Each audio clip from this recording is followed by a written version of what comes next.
So welcome to Storytime Podcast. My name's Rosemary. I'm here with Kiwi today and Grandma and Chief for Chief Storytime. How are you guys? I Very am well, just thank you. fine. Everybody in the mood for Valentine's Day? Well, the story has to do with love, so that falls under the thing of Valentine's, doesn't it? Because isn't that what Yeah, Valentine's is mostly about? Is love and yeah, yeah, All right. yeah. Love, I don't know. love, love, and thinking about people and Love caring. Yeah, conquers all, Rose.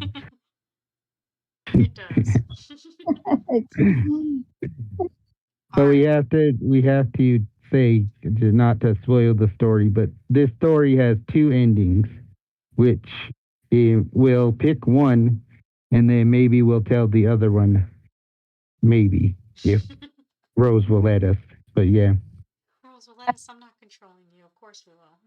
yeah. Well, yes, I prefer the original ending, which isn't the ending that ended up in the book, because the book I thought would be like, oh, we need a more happy ending. Not to say that the other ending isn't good. It just seems more realistic towards how love plays out now. Mm-hmm. Because love yeah, now is more of an idea than rather a feeling or emotion towards somebody like it was before, like back when, let's say, when grandma found her love, you know, Mm-hmm. yeah, yeah, and with me being the younger generation, I'm able to take what I've read in stories or heard seen on TV or whatever and what I've experienced, and that's how I came up with the ending to yeah, the original ending to the yeah, story. yeah, yeah, All right. Well, let's start and yeah. see what the Off ending we is. go. Okay, this is Lost Love series, and the title is Lost Love. Our story is one that brings tears to most everyone's eyes when they hear or read it. It tells of a young warrior and his love for the chief's daughter. It begins with the young warrior and the chief's daughter as young children playing with the other children. Some say that was when the seed of love was planted, for every day they always seemed to be together. No matter where they went or the occasion, they were always together. With this being commonplace, the people of the village were certain the pair would be wed when they were old enough to do so. But the chief did not approve of the friendship because he had another path in mind for his daughter. That path had no place for a young man who had little going for him other than being the son of the village's greatest hunter. And so, when time came that the young girl had grown to be a beautiful maiden whose beauty was as undeniable as the sunrise each day, the chief made the announcement that he would give his daughter's hand in marriage to any man that could slay the great brown bear that terrorized the hunting parties that went out to harvest meat for the village. The young man, who had grown to be a strong, handsome man, who, like his father, was the master of the hunt, saw this as his chance to finally capture the heart of his beloved. So the day that all the other hunters set out to track down the great bear, he was one of the first to leave.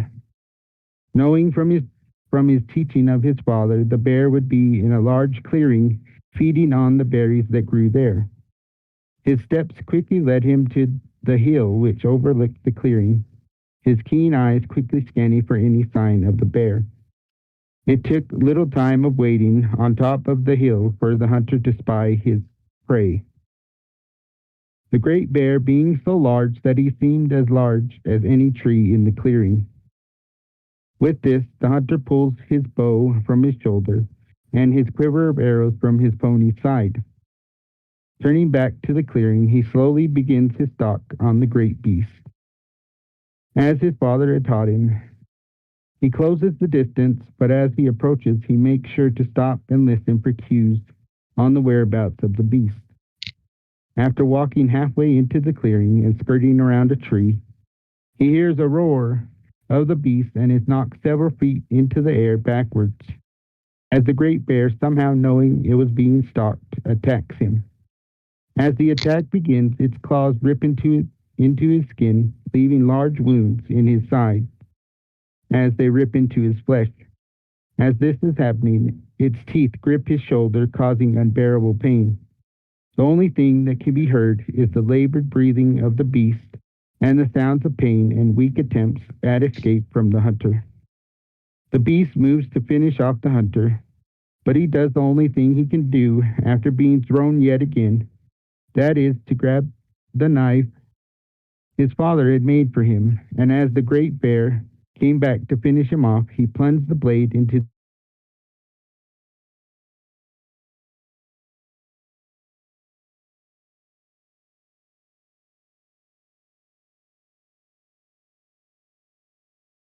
body. The hunter can think of only one thing: to get to his beloved and show that he has slain the beast many have tried and failed to do so for all these years. With this thought as his motivation, he drags himself to his feet and makes the long trek back to his pony. The adrenaline that flows through his body, making the pain near non existent. He pulls himself onto his pony and begins to ride back to the village. As he rides, the blood from his wounds drips down onto his horse, then onto the ground, leaving a trail. He is almost to the village when the loss of blood is too much, and he falls forward onto his horse.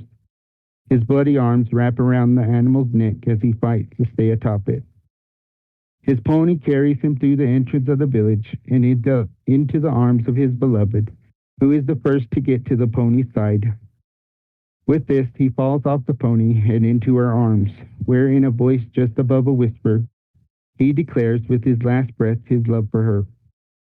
And it is from that day on the maiden pushed all marriage proposals away and went to a spot where the sun was blocked by a thicket of trees that covered both sides of the river's bend, which was her and her beloved's favorite place to play as children, and where she wept for a love that will forever be lost to the winds of time, just like her tears and cries for him to be returned to her. To be continued. Oh, I wonder what happened.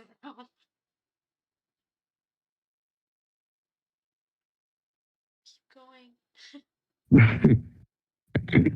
Okay. This is Returning Love.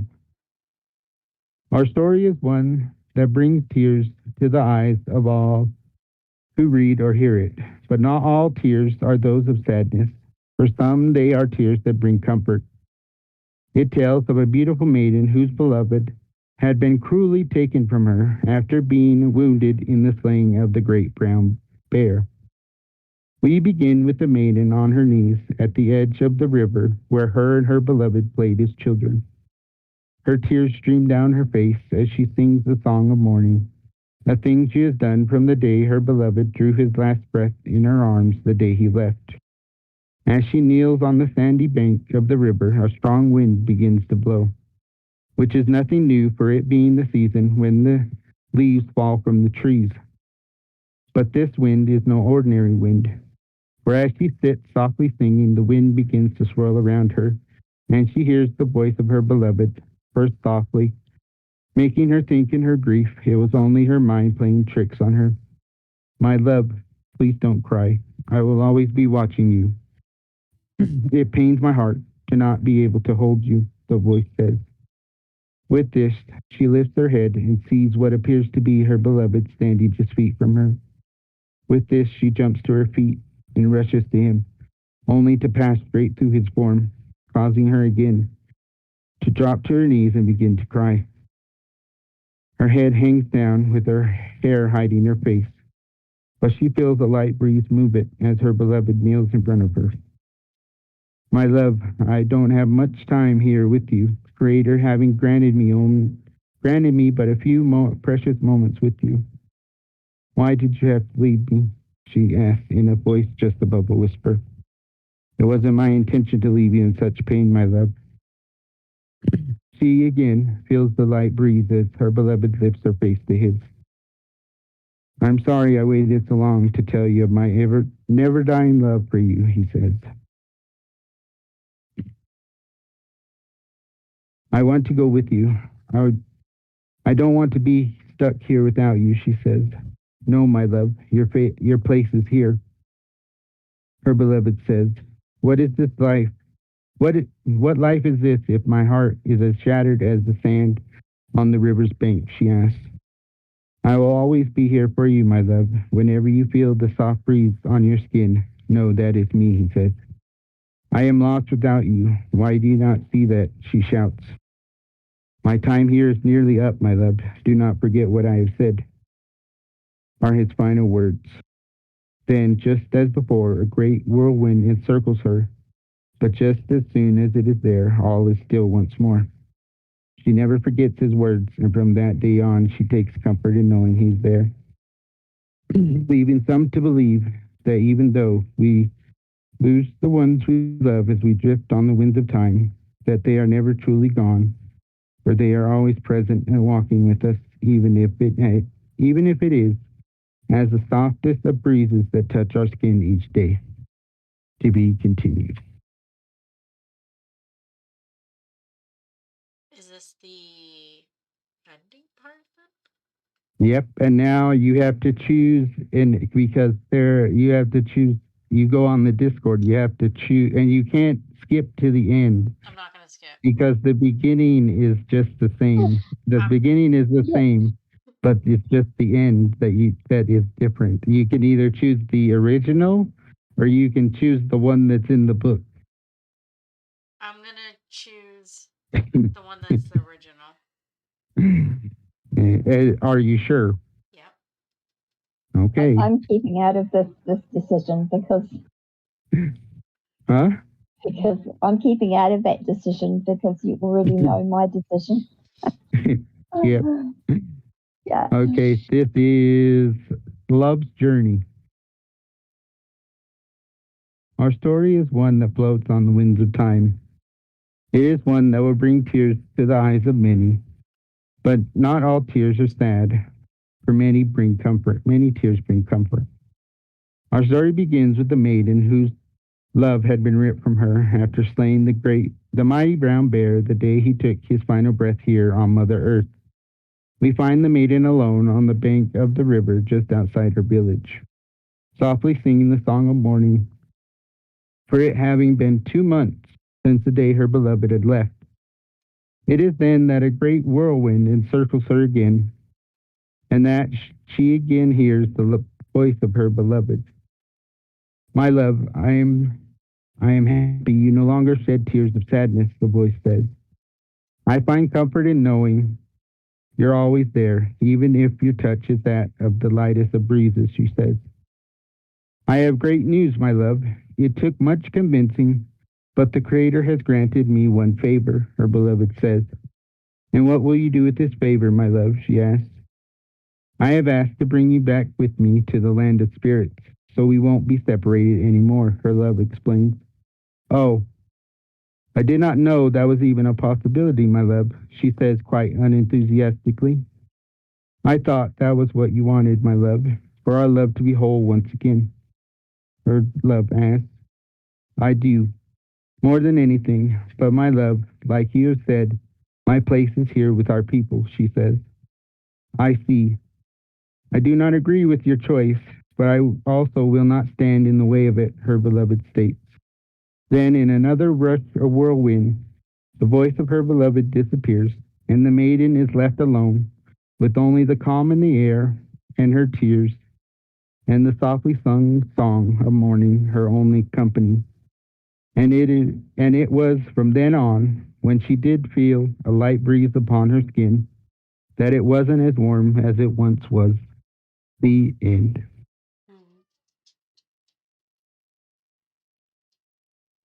Yeah, for me, just going right back to the beginning, the fact that her father had already selected the person that he wanted for his daughter to marry when there was absolutely no love or feeling between her and whomever her father had chosen.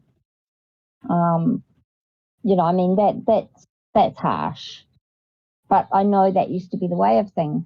But when it comes to the ending, I Don't give it away.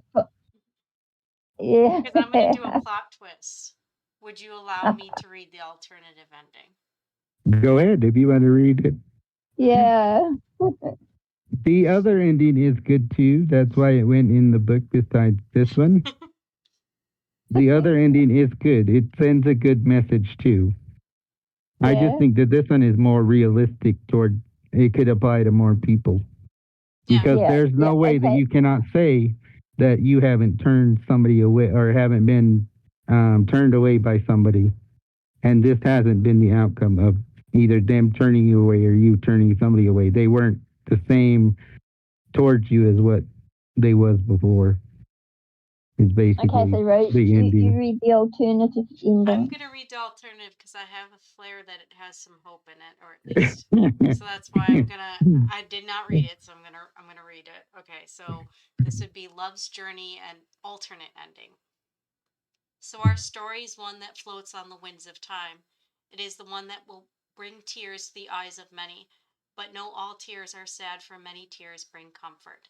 Our story begins with the maiden whose love had been ripped from her after slaying the mighty brown bear the day he took his final breath here on Mother Earth. We find the maiden alone on the bank of the river just outside her village, softly singing the song of mourning, for it having been 2 months since the day her beloved had left. It is then that a great whirlwind encircles her again, and she again hears the voice of her beloved. My love, I am happy you no longer shed tears of sadness, the voice says. I find comfort in knowing you are always there, even if your touch is that of the lightest of breezes, she says. I have great news, my love. It took much convincing, but the Creator has granted me one favor, her beloved says. And what will you do with this favor, my love? She asks. I have asked to bring you back with me to the land of the spirits so we won't be separated anymore. Her love explains. That is wonderful news, my love. When can we leave? She says. We must leave, my love, for my time here. We must leave now, my love, for my time here is once again short, her love says.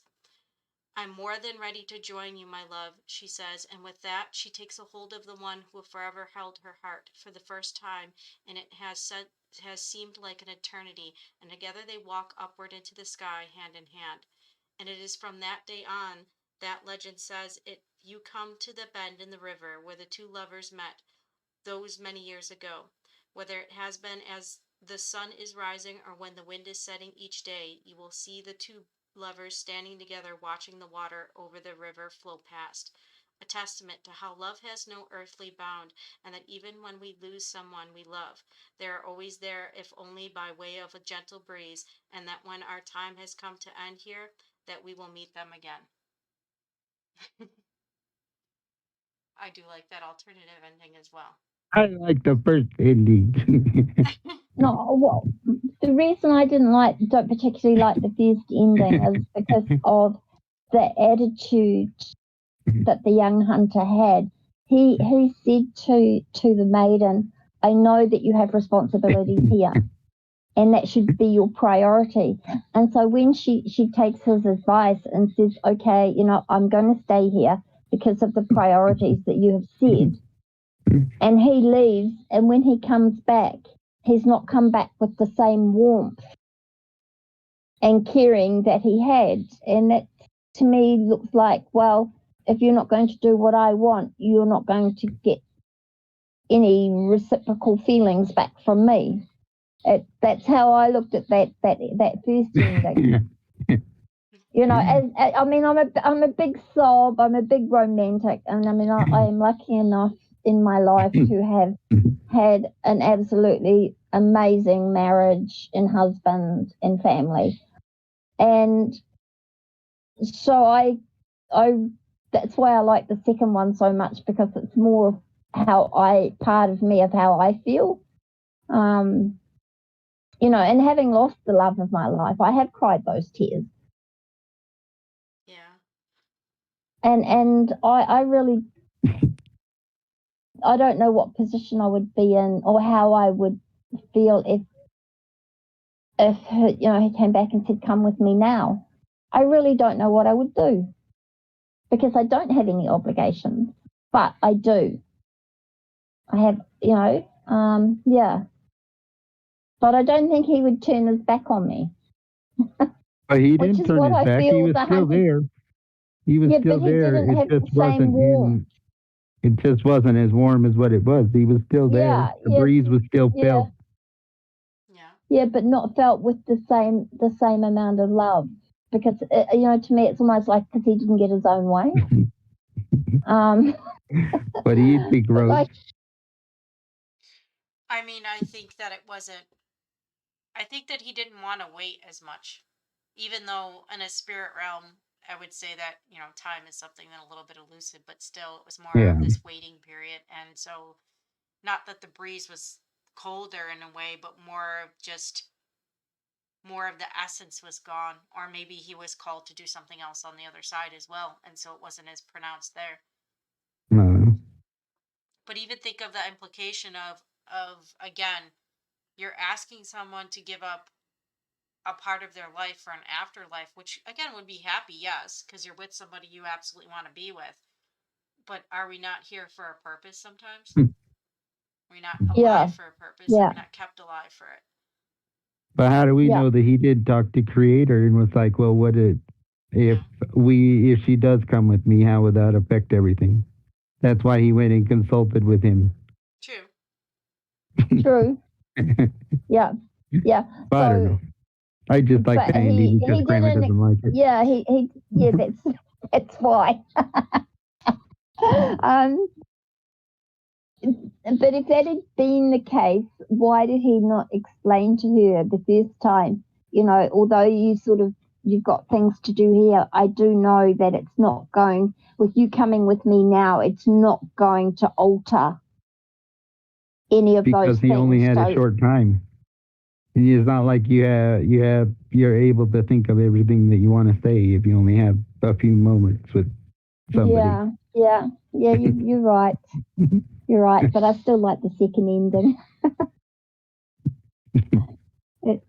I like the first ending. Yeah. I do like the second one because it does. I can understand meeting somebody who's the love of your life, and then having that hope that you'll be together again, and then having that day come. It's like, oh, really? But also knowing that they are gone and that you are still here. You also know that they are still here, and they're still with you all the time, and that it can make things sort of easier. It can make things harder in some respects, but it also just knowing that their essence is still around is really good. And it's not just that is not just like with a husband and a wife. You can get that from parents and siblings and things like that. And it's like just knowing they're there. Well, if they're there, they must be happy where they are. Yeah. Or with whatever they're doing now. Yeah. So it can help, but it also has that little bit of hurt every time you really sense it. Yeah. Because you do miss them. Yeah. Because with me, my grandmother was like the reason that I really got into even telling stories or wanting to know the stories. Because I would rather sit there with her and listen to a story or have her tell me 3 or 4 stories than her tell me, oh, well, I told you these stories, so now tell me the second story that I told you. And if you get anything wrong, you don't get another story. Because we would sit there for hours and she would tell me a whole bunch of stories and expect me to remember it. And it would always be the same, like the same few stories, but it would always be in different order so that I wouldn't really catch on to the little game that she was more playing with like me remembering and being able to like call up certain parts of stories rather than being like, well, these are the stories I'm just going to tell you over and over and then you better remember it sort of thing. So even now, even in the book, even with the book, I on about me, I made sure to put in there that my grandmother was a main part of me even wanting to become basically a storyteller because she shared the stories with me, and so that's me carrying on what I did with her, like writing my own stories and telling them and learning even more stories and being able to take from there and putting it into my story. So Yeah. I think that it's absolutely beautiful that you are following on in your grandmother's traditions and the old traditions, because that's how things were taught back in before the European language came in and interfered. yeah. It was told through stories and maybe through symbols. Um, but I think it's awesome that you have got the will to actually carry on that tradition. That's absolutely beautiful, because so many people nowadays forget tradition. Yeah. So to me that's really, really a beautiful whole beautiful part of all your stories, is knowing that your teacher was your grandmother and that you're following in her footsteps.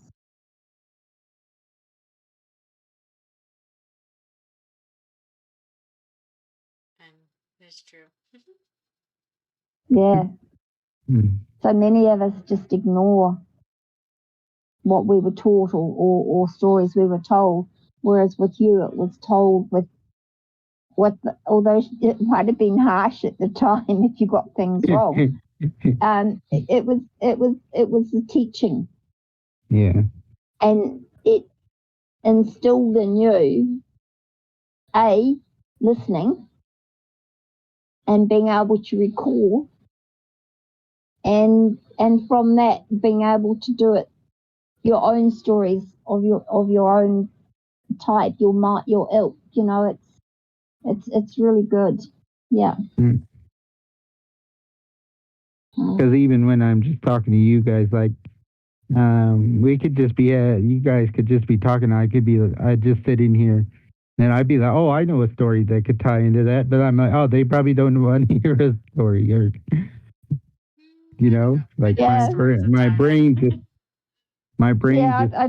switches automatically to, oh, I have a story. I remember a story about that, or Yeah.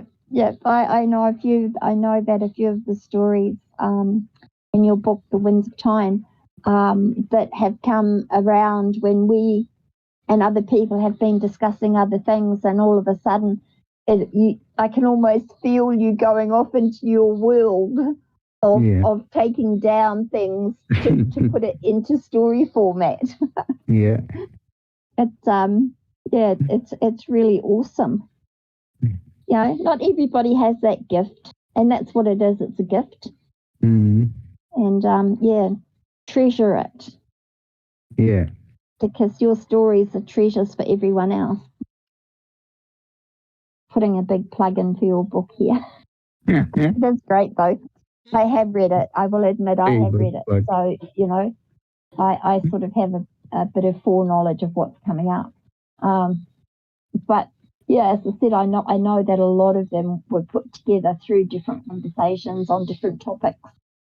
yeah, And some of those topics have been as obscure as we may have been talking about past lives and things like that we know we experienced, and then that triggers something within you to put that down into story form.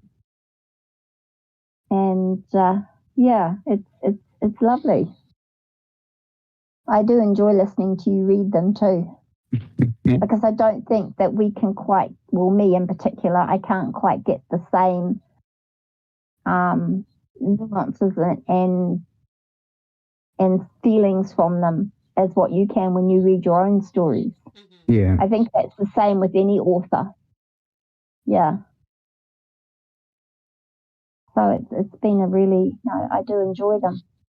Although I know I've missed the odd one or two, but usually it's because I'm driving and I don't like sort of concentrating on things like that when I should be concentrating on the road. Yeah. You've only missed one. Just the last. Yeah, Was it the last one? yeah, I Oh. think it was the last one. That's because I wasn't feeling 100%. And I thought you didn't really want me on here when I'm feeling 6 months.